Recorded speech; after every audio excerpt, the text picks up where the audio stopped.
Haleluya, Shalom. Puji Tuhan, bagaimana kabar saudara hari ini? Kami berdoa saudara dalam keadaan sehat dan tetap diberkati oleh Tuhan. Amin.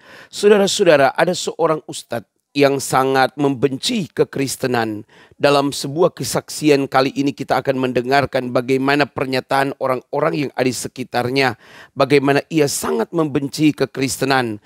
Namun saudara-saudara, anak-anaknya justru malah terima Yesus Kristus sebagai Tuhan dan Juru Selamat. Meskipun dia bersumpah untuk tidak ada boleh anak-anaknya akan masuk ke agama Kristen dan bahkan sampai cucu-cucunya.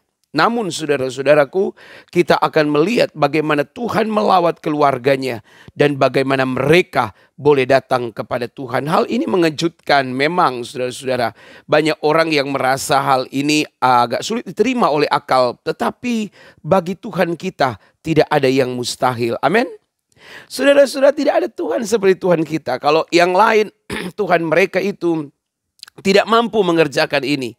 Paling kalau yang lain-lain itu ya hanya dengan Tuhan mereka bisa membuat orang itu dengan dengan menghina kekristenan, ya, dengan mengajarkan kebencian kepada kekristenan, mengajarkan kebohongan mengenai kekristenan. Bagaimana mereka mengajarkan bahwa orang Kristen itu menyembah 3 Tuhan? Ya, bagaimana mungkin mereka mengajarkan orang Kristen itu kemudian percaya kepada Tuhannya manusia? Lah memang Tuhannya siapa? Tuhannya manusia, ya Tuhan Allah kita, gitu ya. Jadi saudara-saudaraku yang terkasih dalam Tuhan, keblunderan daripada orang-orang di luar sana, orang-orang non-Kristen yang seringkali mengajarkan kepada umatnya, kepada orang-orang yang diajarinya tentang kekristenan, sungguh sangatlah memalukan sekali, ya, karena mereka menyinggung tentang agama orang lain. Tapi bersyukur ya dalam sebuah pernyataan, dalam sebuah kesaksian ini, di mana pesaksi ini juga mengatakan, terima kasih Tuhan, aku berada dalam agama Kristen. Setiap kali aku ke gereja, setiap kali aku mendengarkan pengajaran-pengajaran dari para pendeta, tidak pernah mereka mengajarkan kebencian, justru mengajarkan kasih. Tidak pernah mereka menjelek-jelekkan agama lain, menyinggung-nyinggung soal ketuhanan agama lain, menyinggung-nyinggung soal Allah agama lain. Tidak, mereka hanya menyinggung, mereka hanya mengajarkan tentang ajaran-ajaran Kristus dan Yesus adalah Tuhan. Dari hal itulah dia kemudian memutuskan untuk teguh dan berdiri pada ketetapan dia percaya kepada Yesus Kristus. Ayah saya begitu membenci yang namanya agama Kristen, dan dia sudah berkata, sudah bersumpah untuk anak-anaknya, bahkan cucu-cucunya tidak boleh memeluk agama yang lain selain agama Muslim. Tapi saya bersyukur, berterima kasih kepada Tuhan dengan berjalannya waktu. Saya Kristen, lahirkan dari keluarga beragama Muslim. Ayah saya seorang ustadz. Saya dari kecil diajari oleh ayah saya agama Muslim yang begitu keras, karena dididik dari kecil sholat, kalau nggak sholat dimarahin, benar-benar dimarahin, dan saya diajarin tidak boleh memeluk agama lain selain agama Islam. Memberikan kasihnya kepada saya dan menjamah saya melalui lagu, pujian yang begitu menyentuh hati saya, yang begitu terenyuh di hati saya. Saya mendengarkan lagu tersebut, tidak tahan mendengarnya, dan saya ingin pergi ke gereja setiap minggu, dan saya mempelajari agama Kristen yang begitu. Dan saya mendengar waktu di gereja setiap pendeta berbicara, khotbah, tidak pernah menghina agama-agama lain, dan dia memberitakannya dengan kasih. Bahkan dia tidak mengajak umatnya atau jemaatnya untuk membenci agama lain, tapi dia mengajarkan dengan kasih. Itu yang menyentuh hati saya, dan juga lain dengan ajaran agama yang saya itu, yang setiap hari saya dengar bahwa kita tidak boleh, bahkan dia membenci sekali namanya agama Kristen gitu loh, karena dia bilang itu kafir. Tapi saya bersyukur, berterima kasih karena Tuhan telah menunjukkan kasih-Nya kepada saya, karena Tuhan telah menjamah saya. Terima kasih, saya bersyukur. Setiap di dalam pergumulan saya berdoa sama Tuhan, dan Tuhan juga menunjukkan kasih-Nya kepada saya, kepada keluarga saya, dan Tuhan telah memberikan mukjizat-Nya kepada saya ketika waktu suami saya sakit. Suami saya disembuhkan oleh Tuhan, dan Tuhan menjamah doa-doa saya. Meskipun Tuhan dengan ditetesan air mata, saya bersyukur, berterima kasih. Jadi saudara-saudaraku yang terkasih Tuhan, jangan percaya kepada para penceramah-penceramah, kepada mereka yang menamakan dirinya sebagai tokoh-tokoh agama, namun yang ada di mulut mereka hanyalah mengajarkan kebencian kepada agama lain, mengajarkan tentang Tuhan yang tidak mereka pahami kepada umatnya, dengan Tuhan yang bingung juga bagi saya. Ya kan, dalam diskusi-diskusi lintas agama kami sudah membuktikan kepada mereka bahwa kau meragukan Tuhan kami yang nyata dan benar, tetapi kau sendiri tidak meragukan Tuhanmu yang tidak nyata dan benar. Nah, itu sebabnya saudara-saudara, untuk tidak berlambat waktu, mari kita dengarkan kesaksian berikut ini secara lengkap. Ya, kiranya Tuhan memberkati kita semua. Selamat menyaksikan acara kami selanjutnya. Haleluya. Salam, selamat malam. Nama saya Iis Ismawati. Saya berasal dari Tangerang, tepatnya di daerah Tanjung Pasir, Kampung Melayu. Umur saya 48 tahun. Pendidikan saya akademik. Saya 10 bersaudara. Saya dilahirkan dari keluarga beragama Muslim. Ayah saya seorang ustadz. Saya dari kecil diajari oleh ayah saya agama Muslim yang begitu keras, karena dididik dari kecil sholat, kalau nggak sholat dimarahin, benar-benar dimarahin, dan saya diajarin tidak boleh memeluk agama lain selain agama Islam. Ayah saya begitu membenci yang namanya agama Kristen, dan dia sudah berkata, sudah bersumpah untuk anak-anaknya, bahkan cucu-cucunya tidak boleh memeluk agama yang lain selain agama Muslim.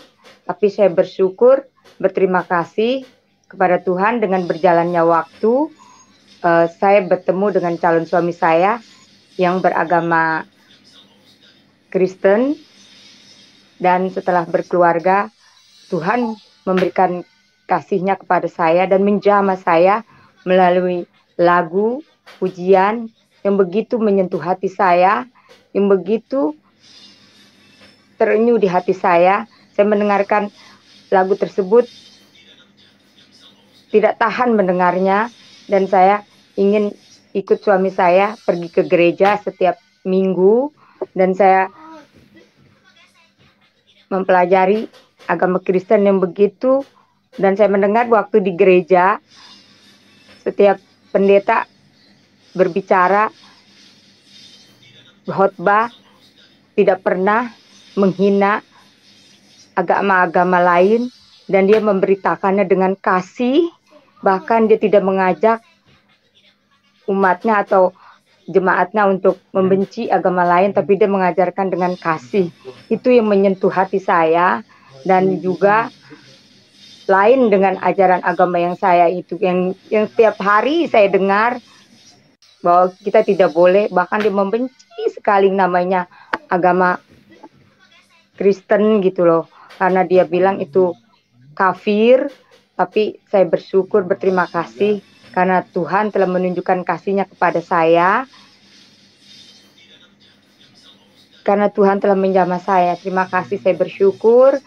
Setiap di dalam pergumulan saya berdoa sama Tuhan, dan Tuhan juga menunjukkan kasih-Nya kepada saya, kepada keluarga saya, dan Tuhan telah memberikan mukjizat-Nya kepada saya ketika waktu suami saya sakit. Suami saya disembuhkan oleh Tuhan, dan Tuhan menjamah doa-doa saya. Meskipun Tuhan dengan ditesan air mata, saya bersyukur, berterima kasih. Begitu Tuhan menuntun saya, berterima kasih sama Tuhan. Saya tiap hari berdoa, karena doa yang saya panjatkan tidak panjang-panjang seperti yang saya dulu diajari oleh ayah saya, berdoa seperti ini, berdoa seperti itu. Tapi kalau di agama Kristen begitu singkat doanya, tapi Tuhan ada kasih yang diajarkan di dalam agama Kristen. Saya juga bersyukur, berterima kasih kepada Tuhan, dan di saat saya mengikut Tuhan Yesus, ada juga tantangan yang begitu dari keluarga saya.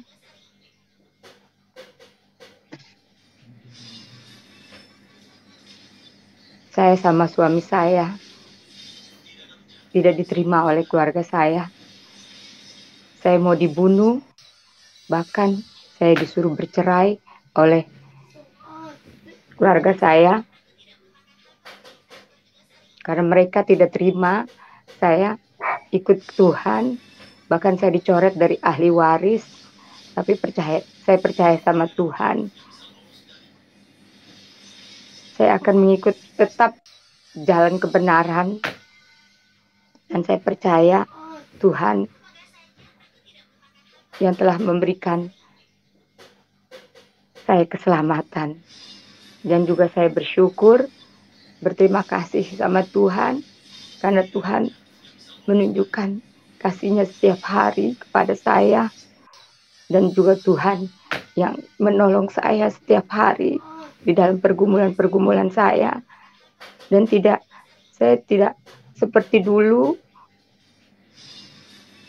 ajaran-ajaran yang diajarkan oleh ayah saya. Kalau meminta sesuatu harus berdoa ini itu, melafalkan ayat-ayat Al-Quran. Tapi saya cuma meminta setiap hari sama Tuhan, berdoa. Yang saya suka ajaran agama Kristen, karena di dalam hatinya harus ada kasih Tuhan yang menjamah saya. Cuma hanya minta sama Tuhan, tuntunan dari Tuhan, dan itu yang setiap hari saya saya bersyukur, berterima kasih sama Tuhan.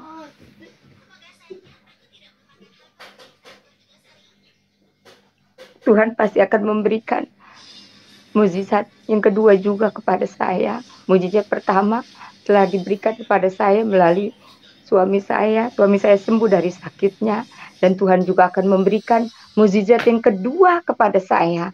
Saya tetap percaya sama Tuhan, saya tetap mengikut Tuhan, meskipun saya tidak mengikuti kata-kata kakak-kakak saya untuk berbalik kembali ke ajarannya lama, karena kakak saya menginginkan saya kembali sekarang untuk tetap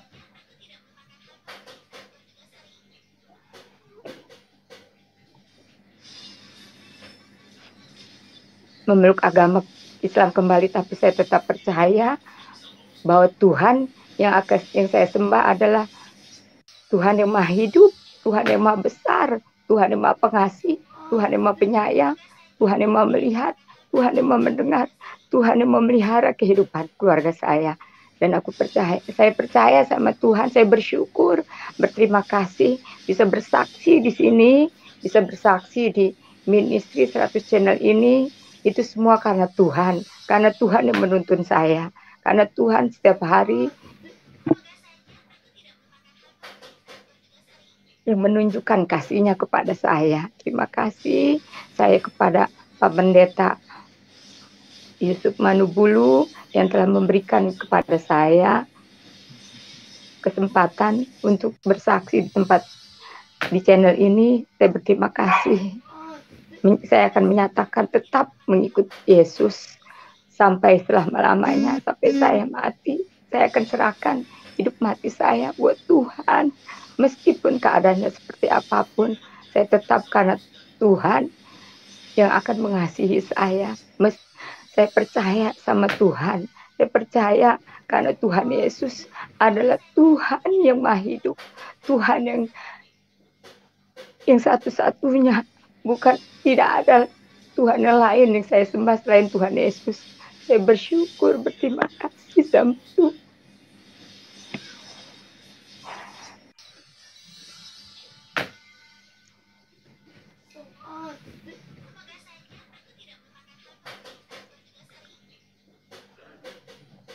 Dan saya percaya sama Tuhan akan firman-Nya yang berada di Mazmur 121 ayat 2. Saya selalu berdoa, pertolonganku ialah dari Tuhan yang menjadikan langit dan bumi.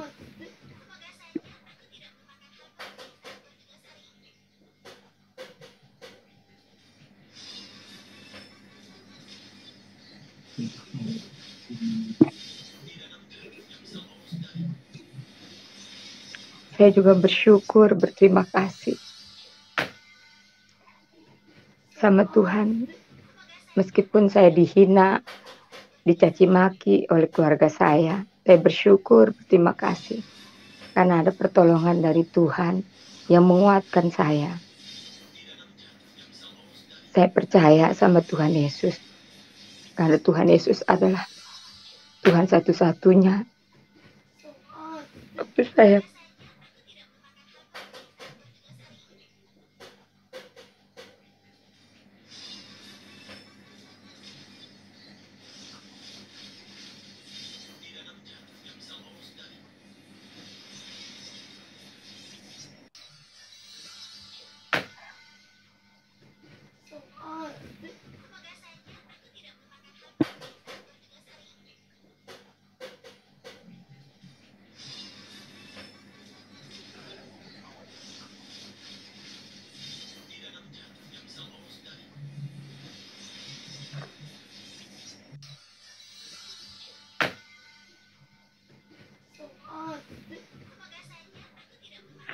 Ya, Ibu Is. Iya, Pak.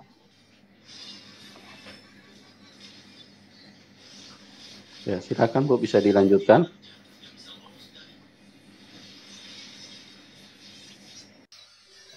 Saya percaya sama Tuhan. Saya akan melewati proses dari Tuhan ini bersama dengan Tuhan.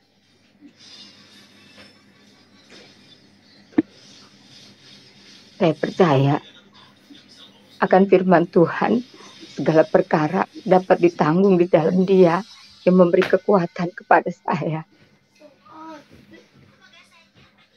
Ya, Bu Is, Ibu waktu di Muslim dulu dididiknya seperti apa, Bu? Ibu bisa ceritakan secara lengkap ya supaya kesaksiannya bisa lebih dipahami oleh banyak orang. Di Muslim Ibu dididiknya seperti apa dulu? Saya di Muslim dididiknya seperti waktu dari kecil, masih kecil. Saya yang ngajarin sekali bapak saya ngaji, terus setelah itu ada lagi pengajian dididik. Kalau nggak sholat disiram, digebugin. Mereka bilang kalau nggak sholat masuk neraka. Kalau kita masuk agama lain juga dibelut masuk neraka, disebut kafir. Itu selalu dididik kerasnya seperti itu. Jadi kita nurut bukan karena, jadi kita takut sama saya takut sama ayah saya, bukan takut sama Tuhan. Bukan sama Tuhan. Jadi saya takut sama ayah saya.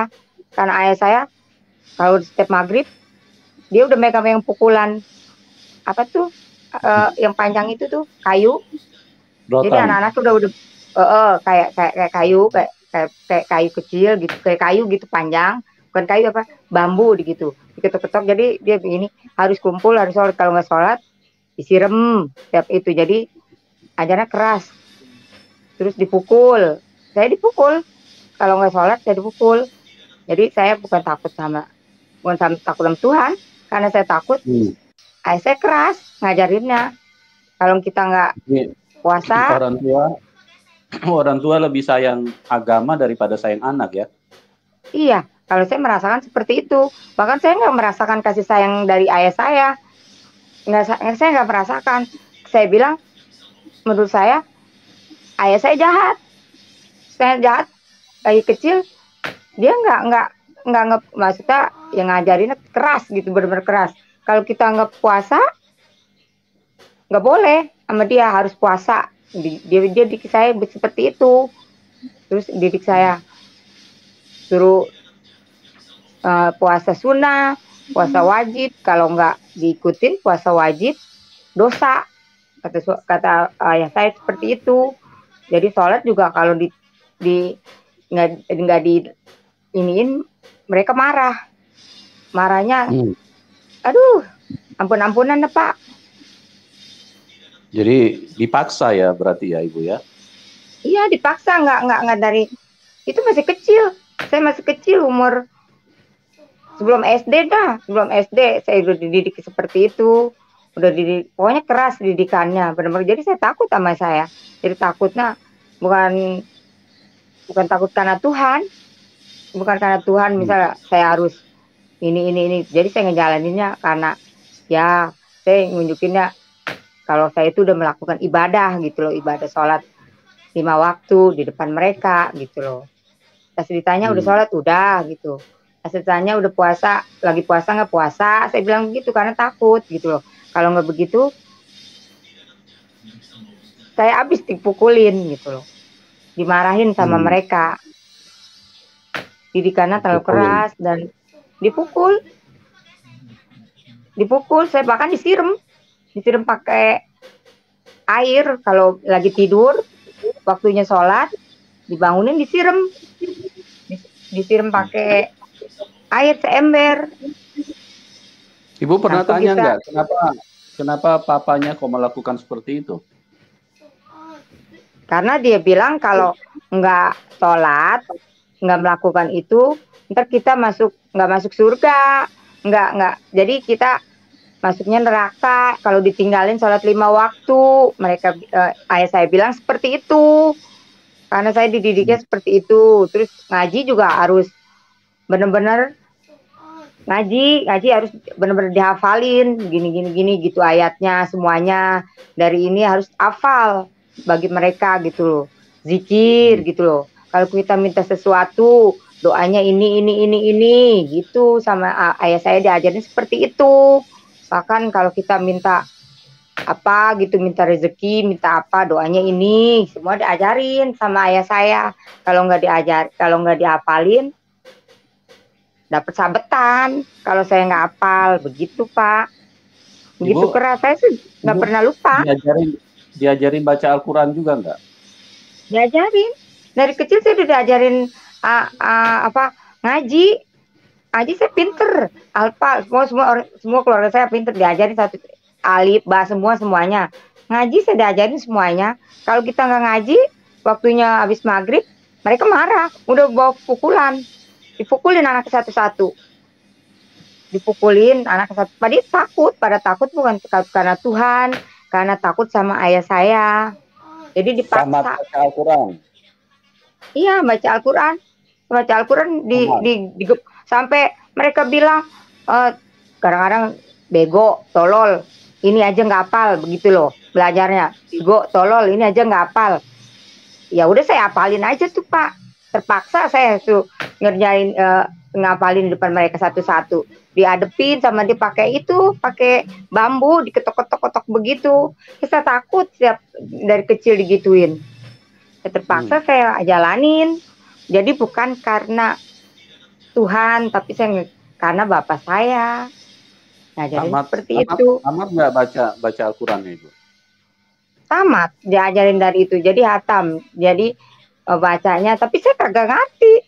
Artinya kan mereka kan ajarinnya Arab, tapi saya kagak ngerti itu artinya apa. Gini-gini cuman dikit-dikit aja gitu loh. Kalau kayak Al-Fatihah ada kan artiannya, tapi kalau yang lain-lainnya kan karena mereka bahasa Arab, jadinya ya ada yang ngerti, ada yang enggak gitu loh belajarnya. Kalau yang beda dengan di Alkitab, kalau Alkitab kan bahasanya itu, jadi kita ngerti bahasa bacanya gitu, dan ada diajarin, ada kasihnya gitu loh. Kalau di itu nggak ada rasa kasih yang saya rasakan gitu loh. Dia Jadi dia penuh tekanan ya Bu ya, ditaneminnya. Kenapa Pak? penuh tekanan Ada, ya, penuh dengan iya, paksaan gitu ditekan. ya. Jadi ditekan dari kecil kita udah ditekan, ditekan, suruh pokoknya diajarin sama dia nggak boleh tinggalin sholat, gitu aja, nggak boleh tinggalin sholat, nggak boleh tinggalin puasa, dan nggak boleh eh, kita memeluk agama yang lain, itu udah masuk neraka bagi mereka. Udah, saya teringat terus kata-kata itu, nggak pernah lupa saya. Dia bilang, makanya kan akhirnya saya juga pernah sekali-sekali yang namanya itu ninggalin sholat, lupa gitu loh. Akhirnya kan saya bilang, akhirnya saya berbohong. Udah sholat atau belum? Saya bilang aja, udah sholat. Padahal belum sholat, Pak. Karena kelupaan. Gitu. Jadinya saya bukan minta maaf sama Tuhan. Minta maafnya takut sama ayah saya. Setiap hari dididiknya seperti itu. Keras gitu sama dia. Ke cucu-cucunya juga sama. Dia didiknya seperti itu. Dididik keras semuanya. Nggak boleh lewat kalau kita nggak sholat, nggak boleh nggak harus ngaji, malam harus ngaji. Dia bilang gitu, kalau nggak ngaji, nggak sholat, dosa hukum bagi mereka, masuk neraka.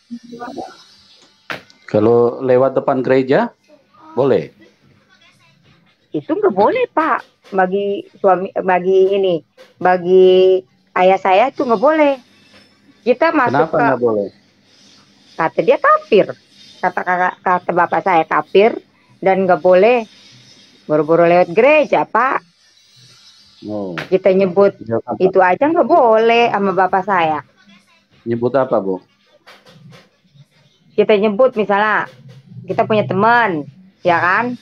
Misalnya punya teman, dia agama Kristen gitu ya. Terus kita bilang, kita assalamualaikum aja deh Pak, Dayani, maaf ya Pak. Kita assalamualaikum ke rumah yang agama Kristen. Misalnya kan kita orang Islam nih, kita assalamualaikum gitu ya. Itu nggak boleh Pak. Saya diajarin sama bapak saya. Ada bacaan yang lainnya disebutnya kafirun, dibilang jawabnya kita bilang aja salamnya kafirun gitu. Itu saya masih ingat, kata dia, kalau kayak agama Kristen kita melangkahnya jangan pakai kaki kanan, pakai kaki kiri. Kalau masuk ke rumah yang orang Kristen, katanya kenapa kafir. Kalau pakai kaki kanan memang kenapa? Kakinya langsung sakit apa? Saya nggak tahu, diajarin sama bapak saya seperti itu, katanya nggak boleh kaki kanan, kaki kiri. Bapak saya yang bilanginnya begitu. Katanya itu mah buat orang kafir, buat orang Kristen. Kata papa saya begitu. Saya masih ingat dari kecil diajaran seperti itu, dan nggak boleh masuk ke gereja. Itu udah haram. Kata bapak saya, nggak boleh. Itu udah haram Pak. Katanya maksudnya udah kafir. Ya memang tidak masuk di akal ya. Jadi kok ada perbedaan antara kaki kiri dan kaki kanan? Kalau memang kaki kiri itu sebagai bentuk kenajisan, ya kenapa Tuhan ciptakan kaki kiri dan kanan? Ya kan? Kalau memang kaki kanan itu kaki yang khusus untuk kudus, untuk kebenaran, untuk Tuhan, ya ciptakan aja dua-dua kanan gitu loh. Nah ini kan memang tidak masuk di akal gitu loh, tidak masuk logika manusia. Oh, jadi Ibu kalau masuk ke rumah orang Kristen pakai kaki apa Bu? Pakai kaki kiri apa melompat? Pakai kaki kiri dulu. Saya bilang al-kafirun gitu. Jadi kan berarti kan di dalam rumah itu orang kafir. Jadi gitu. Jadi juga saya juga ketok-ketok aja sama pagi, nggak bisa. Saya nggak nyebutin assalamualaikum kalau itu ke rumahnya yang orang Kristen. Nggak sebutin assalamualaikum gitu, enggak. Saya juga nggak tahu kenapa gitu loh. Saya juga nggak tahu Pak, itu kenapa diajarin seperti itu gitu loh. Kok beda Ibu gitu pernah loh. bertanya-tanya nggak kenapa kok diajarin seperti ini? Saya bertanya Pak ke ayah saya, Bapak kenapa sih nggak boleh yang kita, maksudnya ini sama orang Kristen, dia bilang tuh, maksudnya dia bilang nggak boleh, kata dia, itu dia orang kafir, kata dia, berarti kan dia mah nggak bakal masuk surga, kata dia gitu. Jadi kalau kamu bergaul sama dia, itu katanya orang kafir. Oh gitu. Jadi nggak boleh keras, jadi nggak boleh dah dia bilang begitu. Saya dibilangnya seperti itu Pak, jadi sampai sekarang pun saya ingat. Pokoknya nggak boleh assalamualaikum ya. Gitu ya. Jadi kalau terima sesuatu dari orang Kristen bagaimana? Kalau diterima sesuatu dari orang Kristen, misalnya kita dikasih makanan, tapi diterima aja. Kata ayah saya diterima aja, tapi jangan dimakan. Jangan dimakan. Ayah saya bilang jangan dimakan. Nggak tahu kata ayah saya itu najis. Najis. Iya, najis. Dia bilang najis. Ini juga kan tidak masuk di akal. Makanan itu kan ciptaan Tuhan. Gitu loh.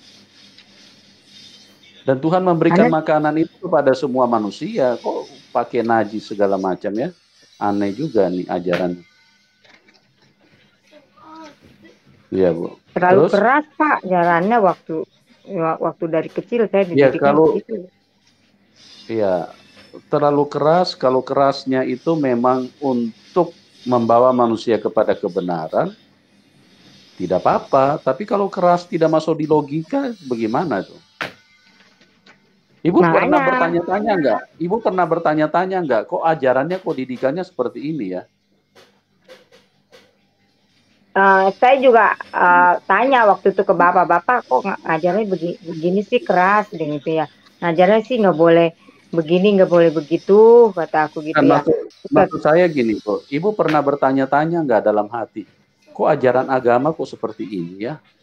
Oh iya, saya pernah bertanya, kok kayaknya berat gitu loh Pak. Maksudnya ini kok ngajarin ininya kok berat gitu, berat banget. Saya terus terang aja ya. Kok ini kok ajaran agamanya kok berat sih saya ajarinnya. Apa begini ya, ajaran agama yang saya jalanin gitu loh, yang saya harus ikutin, yang saya ini terus saya ikut pas lihat orang Kristen ajarannya nggak seperti itu, ya kan? Tapi dia dengan kasih ngituinnya gitu loh. Dia dengan kasih dan doanya juga nggak ngejelimet kalau kata saya. Kalau orang Kristen, kalau orang itu mah doanya. Maksudnya doanya kalau kita harus minta ini, hafalan Al-Qur'annya terlalu ngejelimet, ngajarin ininya apalagi pakai surah ini, surah itu gitu loh. Kalau di itu kan cuma kita sama Tuhan gitu loh, curhat gitu loh. Cuman kita kata-kata kita sendiri. Kalau di yang Kristen tuh enaknya seperti itu gitu ya. Kita doa, jadi kita curhat aja sama Tuhan gitu. Kalau di situ enggak. Kalau misalnya kita baca, kita misalnya sholat ini bacaannya beda. Misalnya kalau kayak kita sholat tahajud, kalau kita berdoa tahajud, ada lagi bacaannya minta ini biar cepet terkabul gitu. Kayak sholat istikharah, doanya juga beda lagi, begini gitu. Jadinya gitu. Kalau ini kan enggak. Kalau yang saya rasakan ada damai, ada kasih, dan dia juga waktu ibadahnya nggak ngajarin jemaatnya ngajak untuk membenci, kebencian tidak. Yang saya yang saya rasakan enggak misalnya waktu saya kalau ngedengerin ceramah di agama yang lalu diajarkan suruh membenci gini ya, kita kan juga ngedenger kok begini beda gitu. Kalau di Kristen yang saya rasakan nggak pernah pendetanya atau waktu khotbah dia bilang membenci agama ini enggak. Dia malah merangkul, mengasihi gitu dengan kasih gitu loh. Dan misalnya kalau kita itu harus saling memaafkan gini kalau sana enggak, kita harus diajarkan untuk benci gitu loh. Ada rasa gimana sih kalau ceramah, kalau di agama yang lalu diajarkan begini gitu. Itu dari kecil saya seperti itu dididiknya. Tapi kalau yang saya rasakan Ibu pernah curiga nggak kalau ajaran seperti ini apa benar dari Tuhan atau gimana? Pernah curiga? Justru saya ada curiga. Kok ini ajarannya kok dari Tuhan ngajarinnya kok begirat begini kepada umatnya gitu loh. Apa ajaran yang seperti ini gitu yang harus kita jalanin gitu. Begitu berat bagi saya gitu loh. Begitu berat gitu. Soalnya ajarannya suruh membenci orang lain. Saya nggak suka kalau ngebenci orang lain gitu. Beda dengan kalau yang saya ikut ibadah gitu, ibadah di agama Kristen, kalau di gereja kayaknya ada enak gitu, ada damai, dan setelah itu juga kan kita nggak ada rasa benci-benci untuk membenci, diintimidasi untuk benci ke orang lain, intimidasi dengan agama-agama lain, enggak. Mereka yang saya rasakan gitu. Jadi ada perbedaan kalau ikut Tuhan gitu loh. Ada kasih, ada damai yang saya rasakan. Bukan seperti dulu. Kalau dulu saya merasakan terlalu berat yang harus dijalani. Kalau kita ninggalin sholat, udah dosa. Akhirnya kan kita bohong. Bohongnya gini, kita ninggalin sholat. Kalau mereka kan ninggalin sholat harus dikodo, harus 2 kali dikerjainnya lagi. Sedangkan kalau seandainya kita nggak sholat setiap hari, bagaimana? Tetap udah berdosa-dosa. Akhirnya saya pikir udahlah, berarti udah dosa ini, jadi kita jalanin terus deh. Begitu, jadinya kan terlalu berat. Jadi kalau kita nggak sholat, harus sholat lagi. Maksudnya sholatnya puasa ada Pak, puasa gitu misalnya harus dibayar, maksud tuh sholat harus bayar dengan kodo atau gimana gitu. Kalau yang ajaran yang dulu seperti itu. Kalau yang sekarang kan yang saya rasakan nggak seperti itu. Ibu dari kecil sudah punya pikiran nggak untuk mau meninggalkan, kayaknya ini ajaran kok berat banget ya. Ibu ada keinginan nggak dari kecil untuk mau tinggalkan Islam itu? Iya, pernah, maksudnya bukan ada capek gitu Pak, yang saya rasakan kok capek ya katanya. Kata saya juga gimana nih katanya, kalau ngajarin habis saya juga capek, diomelin dulu sama orang tua, setiap kalau ibadah harus diomelin dulu kan capek, jadi kan kok Tuhan kok ngajarinnya seperti ini, kata saya gitu. Akhirnya saya juga pengen kalau ada agama yang lain mah mendingan agama yang lain aja lah, kata saya gitu, yang enak diikutinnya gitu loh, yang maksudnya yang nggak mesti disuruh-suruh, nggak mesti disabet-sabet gitu. Ini kan kalau itu kan mesti disabet baru kita sholat, mesti diguyur kalau kita ketiduran, diguyur pakai air seember baru kita sholat. Kalau puasa terlalu berat harus dikerjain. Masih kecil juga saya udah diajarin puasa dari umur 4 tahun atau 5 tahun ya saya diajarin puasa, harus udah puasa. Jadi ibu masih kecil sudah puasa ya? Udah puasa, udah diajarin puasa. Kalau nggak puasa sampai itu diajarinnya setengah hari, ntar diajarin lagi pas SD baru full. Kalau nggak puasa diomelin, diomelin, gitu ya? Iya, diomelin sama bapak saya, sama ayah saya. Soalnya kan katanya dosa kalau nggak itu. Terus ibu mulai pertama kali dengar lagu gereja itu kapan? Usia berapa itu?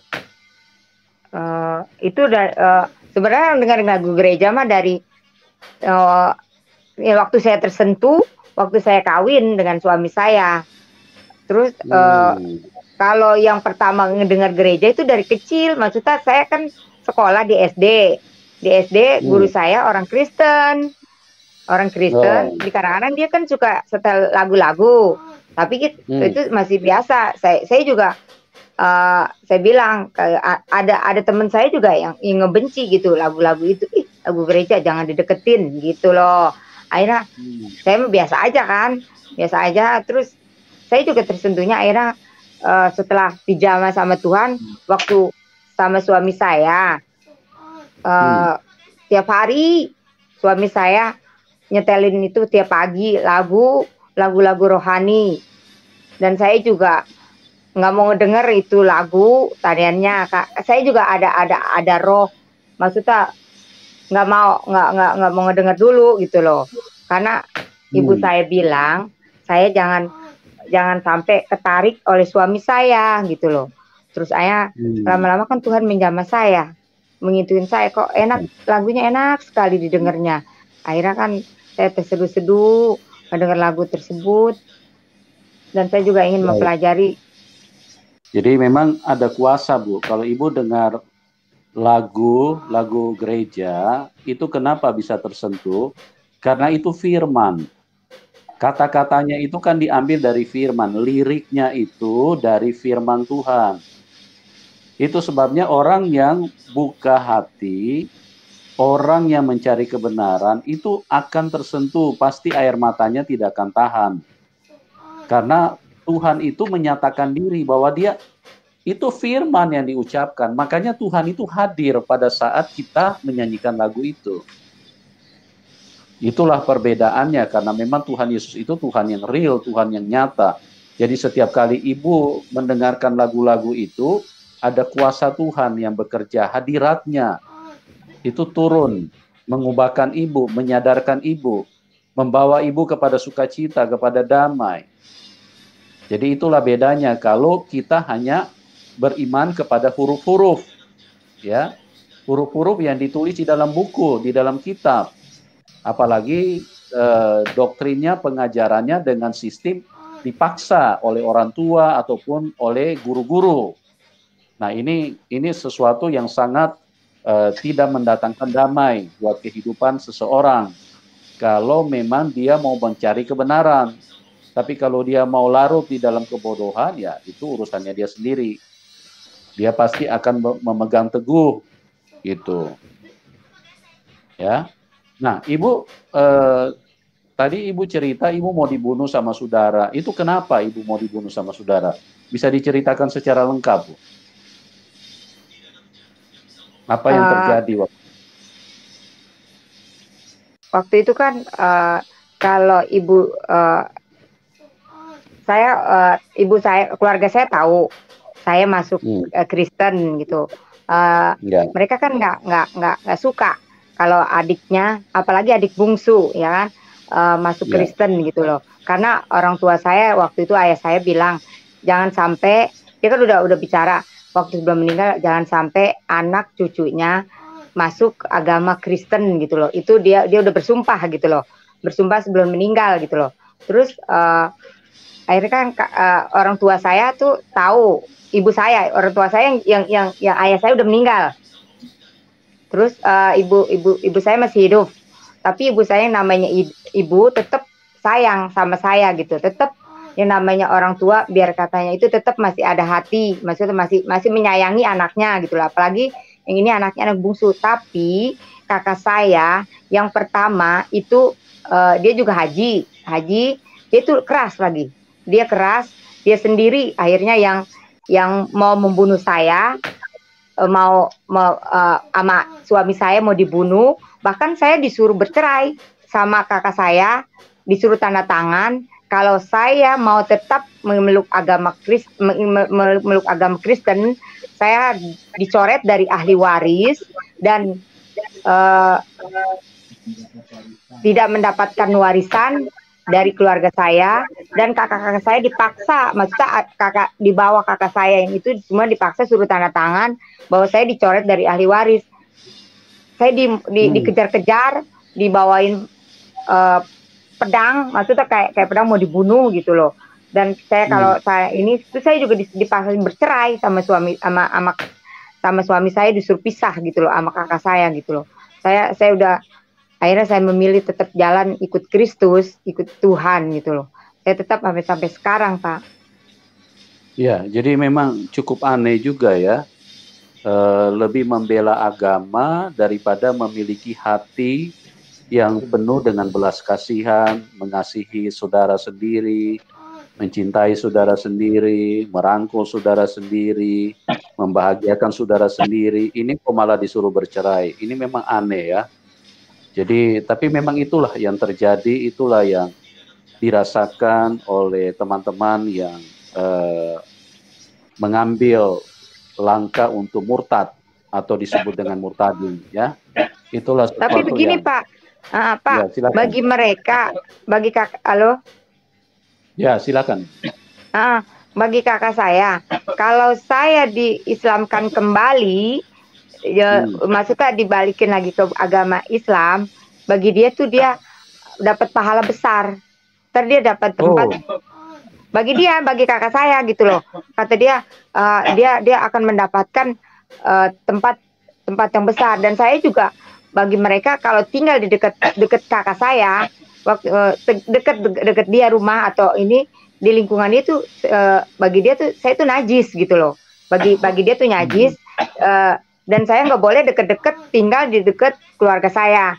Dan itu makanya kakak saya bermaksud mau mengislamkan saya kembali. Dia juga manggil ustadz-ustadz yang lainnya. Maksudnya bukan bapak saya udah nggak ada. Dia mengislamkan saya kembali, mau mengislamkan saya kembali, mau balikin saya kembali. Bagi mereka, ntar dia dapat pahala yang begitu besar gitu loh Pak.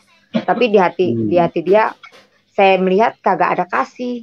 Yang saya lihat di matanya waktu dia mau membunuh saya, itu ada roh apa gitu loh, pematanya sampai merah gitu, membenci saya.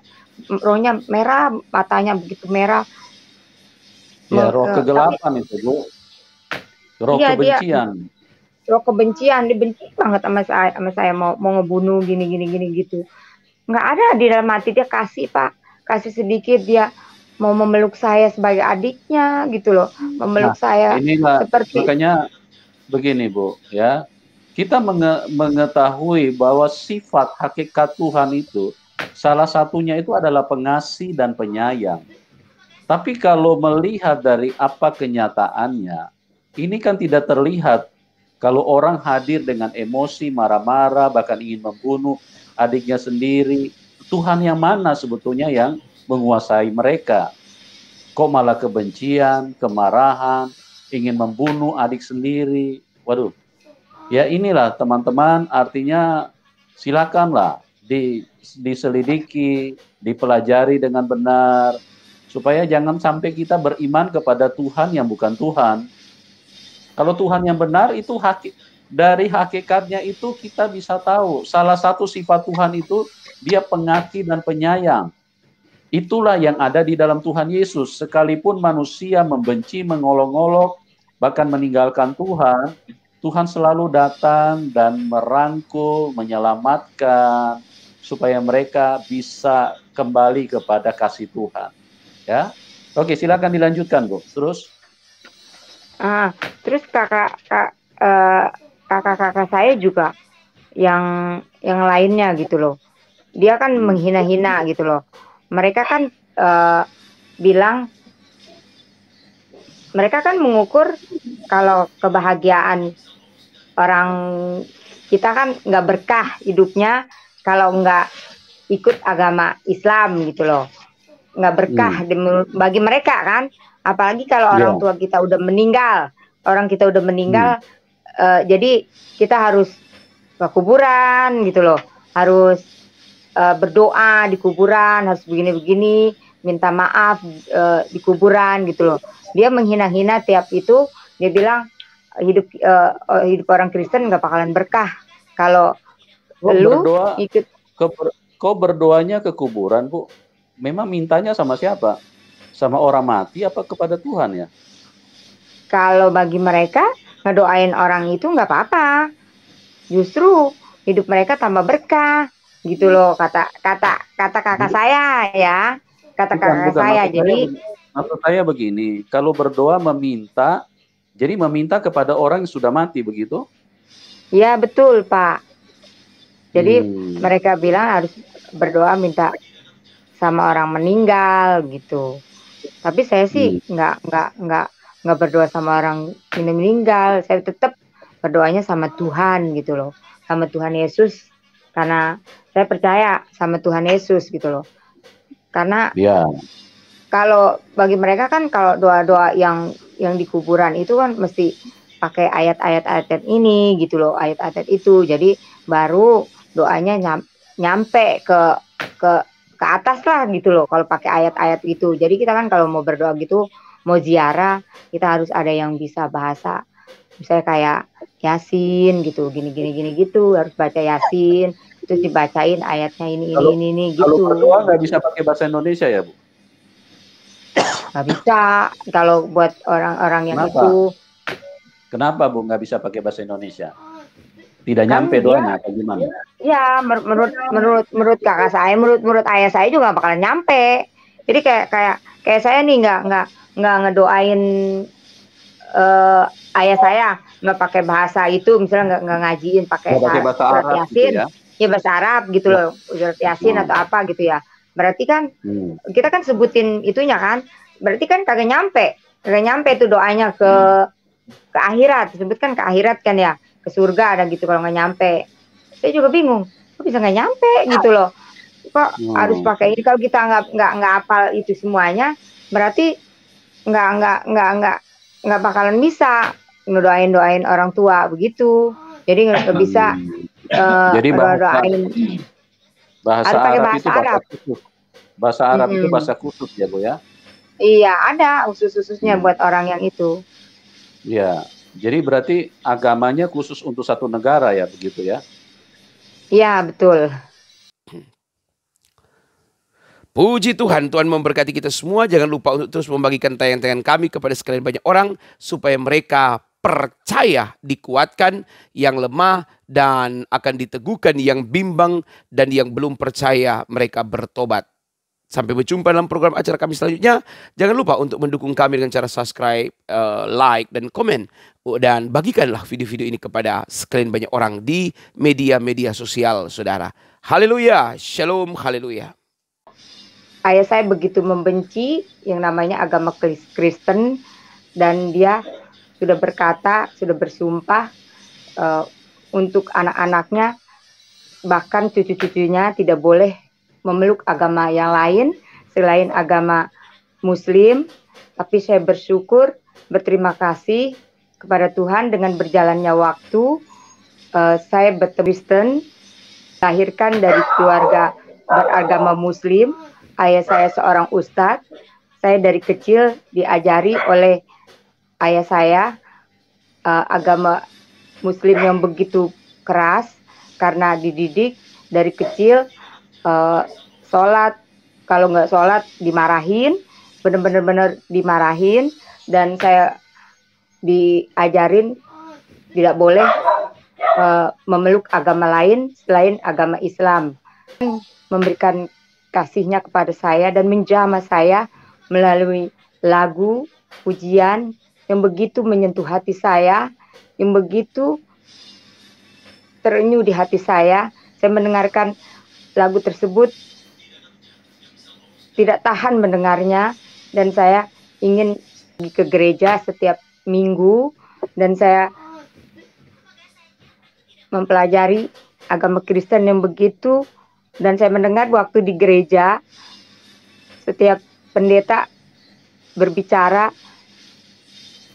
khotbah, tidak pernah menghina agama-agama lain, dan dia memberitakannya dengan kasih. Bahkan dia tidak mengajak umatnya atau jemaatnya untuk membenci agama lain, tapi dia mengajarkan dengan kasih. Itu yang menyentuh hati saya, dan juga lain dengan ajaran agama yang saya itu, yang setiap hari saya dengar bahwa kita tidak boleh, bahkan dia membenci sekali namanya agama Kristen gitu loh, karena dia bilang itu kafir. Tapi saya bersyukur, berterima kasih, karena Tuhan telah menunjukkan kasih-Nya kepada saya, karena Tuhan telah menjamah saya. Terima kasih, saya bersyukur. Setiap di dalam pergumulan saya berdoa sama Tuhan, dan Tuhan juga menunjukkan kasih-Nya kepada saya, kepada keluarga saya, dan Tuhan telah memberikan mukjizat-Nya kepada saya. Ketika waktu suami saya sakit, suami saya disembuhkan oleh Tuhan, dan Tuhan menjamah doa-doa saya. Meskipun Tuhan dengan ditetesan air mata, saya bersyukur, berterima kasih.